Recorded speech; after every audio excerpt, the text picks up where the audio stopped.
juste, on a Yves Lefebvre au téléphone. Bonsoir, secrétaire général du syndicat SGP Police et Faux. On a effectivement eu quelques black blocs qui ont semé la pagaille place de la République aux alentours de 17 h. Ils ont été contenus assez rapidement par les forces de l'ordre. Qu'est-ce que vous savez de ce qui se passe en ce moment sur le terrain à propos de ces black blocs, Yves Lefebvre? Effectivement, on a recensé à peu près un demi-millier de black blocs aux abords de la place de la République. Il y a eu une bonne maîtrise de l'événement par mes collègues sur le terrain directement. Pourquoi? Beaucoup de mobilité et la volonté surtout et la réussite de les faire, je dirais, retirer, les faire s'extraire, les neutraliser dans un coin sans venir polluer la manifestation légitime. Donc c'est pour l'instant, on n'est pas à la fin des affrontements, mais pour l'instant on peut considérer que la gestion du maintien de l'ordre a été une réussite de cet après-midi. Est-ce que vous redoutez qu'effectivement il y a quelques bagarres en fin de manif? Là on voit que les cortèges se déroulent assez tranquillement, les manifestants arrivent paisiblement place de la Nation. Vous avez peur que ces black blocs ne ressurgissent un peu plus tard? Oui, bien sûr, parce que c'est tout le danger de ces black blocs, c'est leur mobilité, leur capacité à se disperser dans l'espace, mais le fait qu'ils soient bien contenus, qu'ils soient, je dirais, quasiment dans une nasse, nous permet de bien les appréhender et puis, in fine, de réussir peut-être enfin à en interpeller un peu plus sur ce qu'on fait d'habitude, que ce qu'on ne peut faire d'habitude. Il y avait des ordres différents pour cette manifestation, d'aller plus au contact? Plus au contact, on a les mêmes ordres depuis le 1er mai. Et la preuve en avait été faite lors du dernier événement acte des Gilets jaunes sur la fameuse place d'Italie. On va effectivement beaucoup plus vite au contact, on a une capacité à se mouvoir beaucoup plus vite. On n'est plus en état d'attendre le sacro-saint ordre de la préfecture de police de Paris. Il y a une capacité à agir directement sur les autorités d'emploi, au contact direct de ces black blocs, et ça c'est particulièrement productif. Où est-ce que vous avez un point à nous donner sur la mobilisation des forces de l'ordre? Alors au niveau de la grève, on sait qu'il y avait un mouvement dans les commissariats. Est-ce que ça a été suivi ou est-ce que l'activité s'est faite normalement aujourd'hui?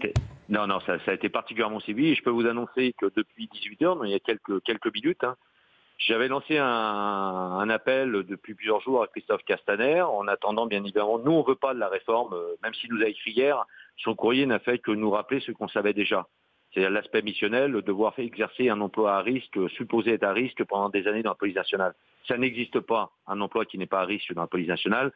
Qui plus est, aujourd'hui, parce que j'ai des dizaines de collègues CRS qui ont reçu à leur domicile, pas à leur compagnie républicaine de sécurité, à leur domicile, des lettres de menaces de mort. Donc ça prouve bien que le policier il est menacé dans sa vie privée, dans sa vie familiale, en dehors, au-delà de ses heures de travail.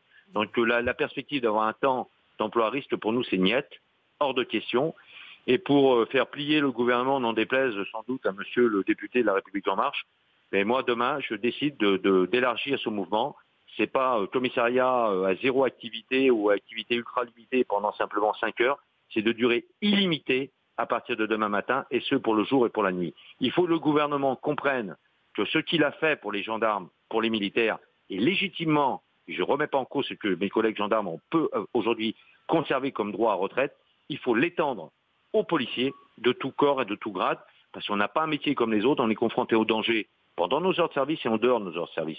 Il faut savoir, et vous le savez sans doute, Laurence, que les policiers sont contraints légitimement d'intervenir en cas de crime et délit en dehors de leurs heures de service. C'est une obligation. Donc si on nous impose ces obligations, il faut nous maintenir notre régime particulier, quel que soit l'emploi occupé par le policier, quel que soit son grade et son corps.